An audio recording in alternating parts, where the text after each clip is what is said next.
ROI. We've got to talk about it before we get to your questions. Return on investment. I prefer using ROE, which is not as quantifiable. It's called relationships ought to be enough. But for some reason, there are people in business who actually think you need to be able to show that this has an actual value. We have a lot of questions related to that. Let's talk ROI. Shauna, can you prove that all of this stuff we're talking about really makes any difference in a business's life? Well, so I love this question because so many gurus try to tell you that there's so many things that I'm not even gonna repeat them, but I feel like we've been talking about this question for so long now in social, and one of the things that I had to do at every company that I've worked at is figure out what are the goals overall. So what are the goals with communication? What are the goals with marketing? What are the goals with the company? And then figure out how this is just one more channel that fits in with that. So that determines then what we're measuring. And at Nordstrom, we measured engagement first. That was always the first thing that we looked at. So when we're sharing updates, are people liking them? Are they retweeting them? Are they resharing them? And then what's the reach of everyone who was resharing those updates? So then we immediately know what messages worked and which ones didn't. And that actually then informed how we did the catalog and many of the other things on the business side. So not just is it working on social, but is it working for the entire business? And then after that was sales. So we were always looking at sales, but that never drove the message or what we were sharing. And that was actually, it's always an internal battle because sales is the first thing that like, oh, how much are we making from sharing all the product updates that we're sharing. So that's always a tough thing internally to talk the leadership out of sales being the number one thing that we need to measure, which is, it's much easier today. When we were starting out, it was like, prove to me why we should be doing this. But once you can kind of see the feedback, and this scorecard that we shared at Nordstrom helped so much, where you could see verbatim what people were saying, the feedback that we were receiving about the overall business and what we're going to do about that, the areas of opportunity, and then engagement and sales. That scorecard you're talking about, do people have access to that kind of tool for their own business?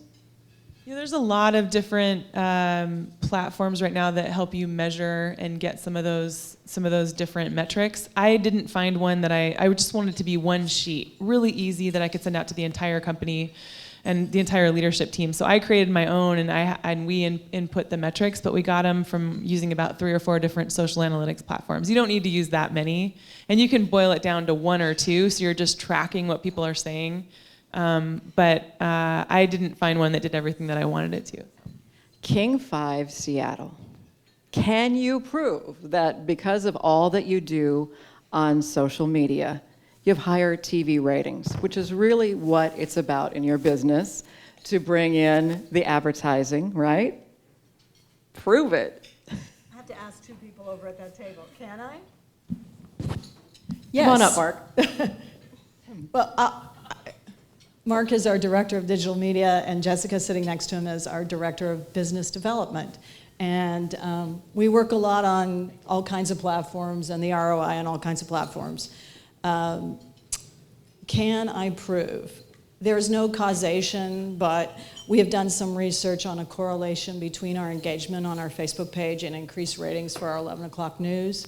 It was a corporate right initiative in which we used an outside firm, and it was so granular that we even were told at exactly what time we needed to post on our Facebook page about a story that was coming up later that night to get the optimum reach on as far as bringing people in to watch our 11 o'clock news. And this was a really good exercise across departments because we worked with our creative services marketing department.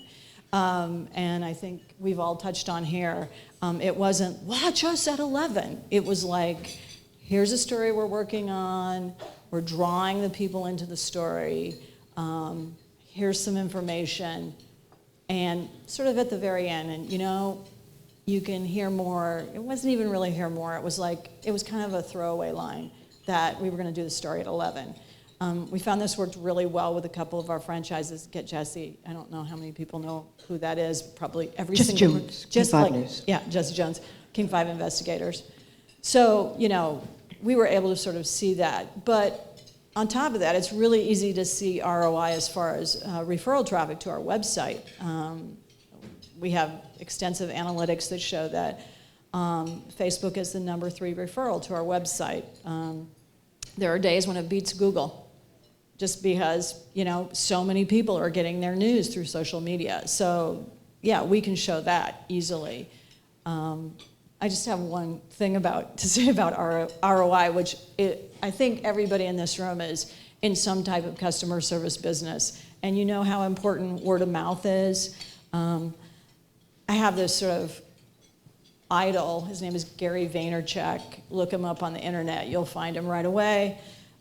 He calls word of mouth is now world of mouth. It's sort of like Aaron's experience with Delta.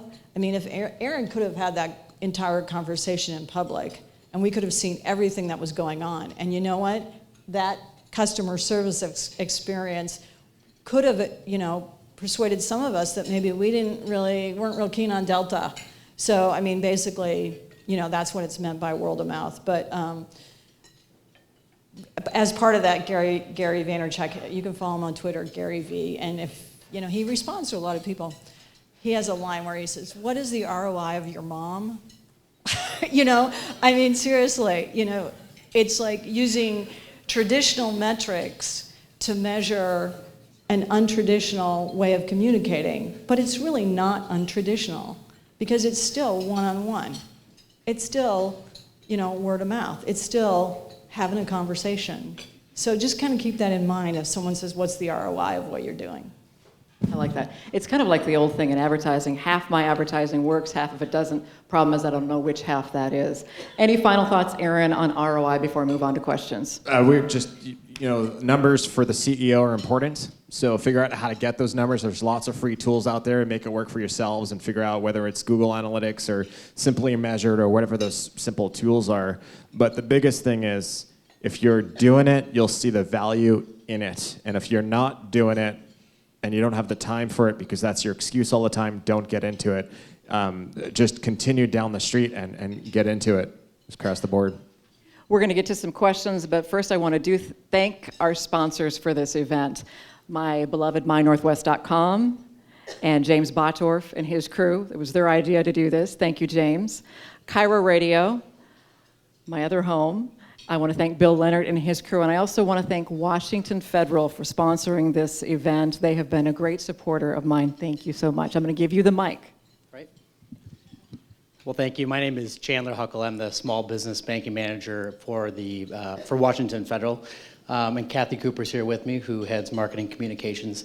We're really pleased to be able to sponsor something like this, and we're taking away a lot of things as well. So thank you, Linda and MyNorthwest.com for doing it. But we heard a number of things here today that getting yourself out online and having a social presence is really important. And we've seen it really recently with some acquisitions that we've done, and really the importance of being accessible to the clients that you either have, want to keep, or want to have is incredibly important. And we've been able to answer a lot of questions, diffuse situations, and really keep a lot of folks around that we may not have known about if we weren't on Twitter and Facebook. So Washington Federal, a little bit about us. We've been in your community here since 1917, have a full range of products and services, but to not go taboo and get into selling something while I'm standing up here, we want to make sure that we are introducing ourselves, meeting you, having a relationship with you in person or online. And so on Twitter, we are at WAFED, and you can look us up on Facebook at Washington Federal. Thank you very much. See how much he learned? He didn't pitch his products. Good job. We have about 15 minutes left. If you have any questions, make sure you get them to Jeanette. We're going to go do a lightning speed round and get through some of these questions. The first one, how do you separate personal from business with your social media accounts? I just want to say one quick thing about that. I see a lot of professional accounts that will have the kind of disclaimer of, these thoughts are my own, they're not my company's. You know what? They are your company's. I think that disclaimer is worthless. So you can put it out there and think that that means that you're protected and you can say whatever you want. If someone can make the connection that, oh, well, this person works at Washington Federal, or this person works at Starbucks, and they're saying this, you know that's going to be a story, because we'll make it a story. That's what we do, right, Yvonne? Any thoughts on the separation of personal, professional, Twitter, or any of these social media accounts? Shauna? I mean, this comes up a decent amount, and everybody wants a hard answer to this, and it's unfortunately it's not that easy. It's whatever you're comfortable with. I'm personally really open with everything, so people can follow me on Facebook, they can follow me on Twitter, and I share there and I interact there, and I share work stuff and I share personal stuff.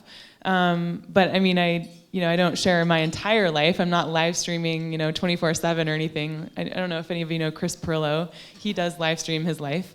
But a lot of people aren't comfortable with that, and they feel like they might want to share stuff on Facebook that they don't want work people to see, work friends to see. So it really goes back to whatever you're comfortable with. I would say don't open 2 different accounts, one for work and one for personal. You're not going to be able to manage 2 different accounts, and people really want to know you and they want to know who you are to do business with you. So I would say err on the side of just having one account and being as open as you can with it. Although I think, Shauna, people would want to know what you're doing every single minute of the day.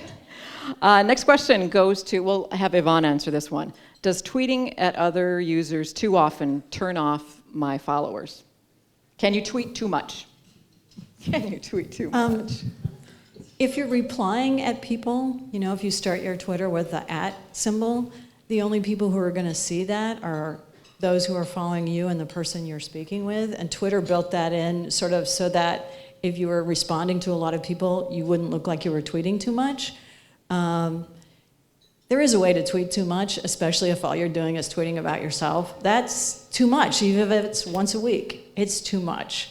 I think we probably tweet, again, as much as we post on Facebook, if not more, but that's because people expect us to do that. I would say try it out. Twitter, I got called out when I started on Twitter about the way I was tweeting for King 5 by someone who turned out to be a great mentor to me. People will tell you if you're talking too much. If one person tells you, yeah, but if everyone's saying, hey, pipe down, or you start to see a drop in your followers, that's a good sign. And Twitter is a platform where you can tweet, you can put posts out far more frequently than Facebook, which people don't expect that to be moving quite as often. Aaron, next question for you. As a small business with very limited staff, what tools allow you to post one comment out to various social platforms at one time? My personal opinion is don't do that. Social media is about engaging, and if you're trying to broadcast to a wide mass audience, don't do it. Focus on one platform, do it well, exceed it, and then move on to the next once you figure that out. But if you're going to post on, for example, TweetDeck, which does that, and you're going to send it to Facebook, Twitter, I don't even know where it goes. That's something that I don't practice. And it's all about what I said earlier. It's all about engaging with your audiences, and if you're going to go engage by broadcasting to multiple channels, I'd advise against it. I agree with that. The one tool that does allow you to do that really easily is Instagram. You can put a picture up on all 3 platforms, Twitter and Facebook, very quickly. Any do's and don'ts for businesses regarding Facebook advertising? Shauna, you want that one? Yes, wow, there's so much to this. One of the great things with Twitter, and I would recommend everyone who is willing to spend a little bit of money to do some testing in this, because it's actually really fascinating to see what you can find, is you can target all the way down to certain types of people. So for instance, if I'm a car dealer and I have a new convertible coming out, I can target on Twitter to people who have said convertible in their bio or have tweeted about convertibles before. So it gets all the way down to that specific. So you're only paying money to be seen by people who, for instance, like convertibles. And I've had so much fun just testing with Twitter, and you have to be really careful because you can't just send messages about promotions, obviously, because then you're going to get blocked.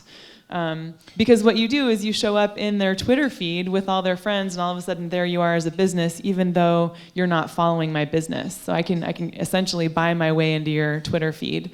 So it can be, if you do a good job at the writing and the editing and showing who you are as a company, and you do good at the targeting, it can be such an effective tool. At Decide, it was, being a small business, a startup, it was the number one way that we spent more money there than any other place. We couldn't scale Facebook. Twitter, we could scale with the right audience. So on Facebook, I would say the same thing. You're sort of buying your way into people's feeds, so just be really careful with what you say and the message that you put out there. One thing that we did at Decide is we had a subscription platform and a subscription model. So we would share interesting stats and data about dynamic pricing and how much prices are changing, which is what we were all about. And then once a month we would have a promotion, and we would offer $20 off our annual membership. And that worked better than any other tactic that we did. We had hundreds and hundreds and hundreds of sales as a result of just promoting that on Twitter. So if you're a small business and that's one way that you want to look at getting new clients, if you're focused on real estate, for instance, which it sounds like many of you are, I would definitely say just get on there and try it out. It doesn't take very long to try it out. A question about Facebook. I'm going to give it to you, Yvonne, because it's something that you talked about. Explain the number of people who are talking about you. What does that mean? How is it measured? So on Facebook, you've got a post, you see the reach, and then you have a smaller number of people that are talking about you. So Facebook determines the talking about number based on the number of likes, comments, and shares on your post. I don't pretend to know the back end of Facebook, trust me, because if I learned it, they'd just change it the next day. But it is a fairly reliable measurement of engagement. Another thing to realize when you're talking about Facebook is Facebook has what they call, it's an algorithm. They used to call it EdgeRank. I don't know what they call it now, but they put out content in your followers and friends' feeds based on how engaging they assess it to be. So if you're running a Facebook page, the average percentage of people who like your page who will see your content is about 16%, which isn't very much.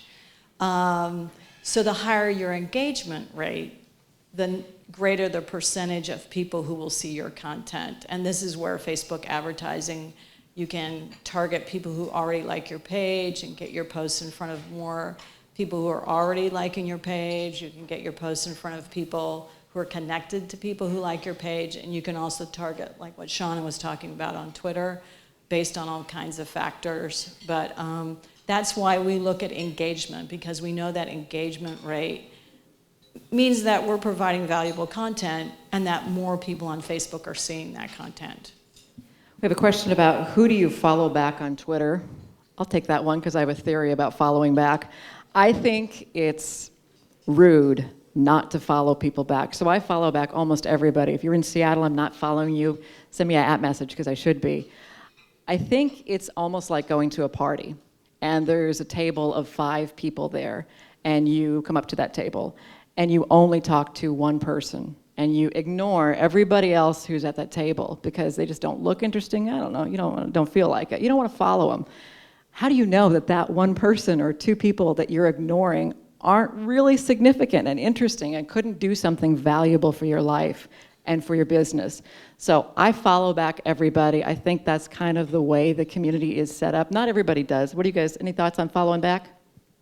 I'm the same way. I just follow as many people back. I've got this unfollow thing too, where if people are not following me back, I'll purge the system and then go back to increase following. There's apps out there that do it automatically for you. So you could unfollow people and then follow people back. But then that gets rid of like Richard Sherman, all the Seahawks players that I traditionally follow all the time. So then I just got to be careful. I haven't done that in quite some time, but yeah, Russell Wilson's not following me back, but that's okay. Yeah. I'm still following him for sure. How do you quantify or set a budget for social media? Aaron, want to take that?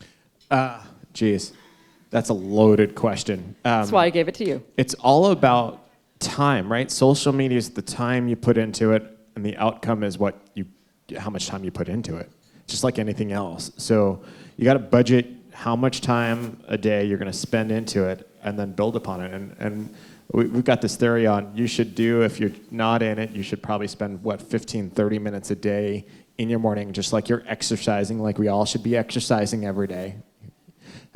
Getting into a social media exercise and really building up your understanding of social media. Spend 20, 30 minutes a day just trying the various things. Over time, you'll develop friends like Linda and Yvonne and Shauna that we've done over the years that builds out your portfolio. We have just a few minutes left. I want to be mindful of your time because I know you got to get back to work today. So we're going to end with this question. I want all of our panelists to give me an answer on what can a small business do? What should their first priority be? So as they leave here today, they've heard a kind of a general discussion about social media, and hopefully we can do a more advanced one in the future. But as businesses leave here today, what's your one piece of advice that you would give them? Shauna, we'll start with you. Yeah, so unfortunately, some companies don't even know I'm sure none of you in this room, but don't even know really what their goals are, what they want to accomplish with it. So then when you go into social with that, it's hard to know what you can get out of it if you don't even know why you're doing it, right? So if you have clear goals, if you want to get new clients, if you want to be known as a real estate expert in the field, and then you can quantify underneath that how you're gonna measure those different goals, right? So then you can go into it going, okay, well, if I want to be known in the industry, I'm going to try to reach out to, let's say, 50 people who are also into real estate. So you can follow them specifically on Twitter, connect with them, and then I would say start experimenting a little bit with promoting your updates. You don't have to spend a lot of money doing it, but that's kind of the way that I would approach it. And I would use one of my favorite tools is called Hootsuite, and it does allow you to see your different platforms and to publish to multiple if you want, which I think Aaron had a good point. It's not always a good idea. But I would say Hootsuite is a great way to start, and then just using Hootsuite for maybe 15 or 20, loading all your accounts in there, using it for 15 or 20 minutes once or twice a day is an easy way to manage your social and make sure you're not missing anything and you're following the people that you want to be following. Aaron, as businesses leave here today, what's the one thing they should do? So after you get your goals set, dive in. Really go to that next level, find the tools that you want, and really just start to hone in on your skills. Follow a couple people, have engaged conversations, and then start building your network. And Microsoft said it best when they started getting into social media 10 years ago or so, don't be stupid. That was their social media policy. That came from Microsoft. Don't be stupid. Yeah. So that was their, just the same thing applies here. Don't be stupid in social media. That keg stand that y'all did in college 20 years ago, 30 years ago is probably online somewhere. Just clean that up and move forward. Yvonne, as businesses leave here today, what should they do? One thing. You should know your community. And if you don't know your community, you should ask them to tell you about what's important to them. Because as any successful business person knows, no matter what your business is, your community is what drives your success. So let them in on the conversation. Ask them what they want more of, less of, from your social media presence and from your business across the board. We're all just people. Just talk to them like they're people, and they'll tell you. I think the one thing you should do as you leave here today, two things actually. 3. I'll make it 4, but they're really quick. They're really super quick. 1 is listen to Cairo News Radio tomorrow morning, 97.3 FM. 2 is go to mynorthwest.com, check them out. 3, check out Washington Federal, invested here. They're our sponsors today, I thank you. And the final thing is, I would say, get on Twitter. It is the easiest social media platform to use. It's very simple. Put your business on it, send out a few tweets, and figure out how to connect to your consumers. And just realize social media is fun. We've kind of had a serious tone here today, but social media is fun. And the value of it will go beyond what I can even talk about today. I can't tell you about the relationships that you're going to develop over the next year because you got a social media account, because you got on Twitter. I know they're going to be there. And I know that you can tweet me in a couple of months or so and say, hey, I met this person because of social media. Thank you. It just happens. It is the reality. And I thank you for being here at Zero to Social today. If you have questions, if we didn't get to your question, my outstanding panelists will stay here for a few more minutes and answer those. So thank you very much today for being here.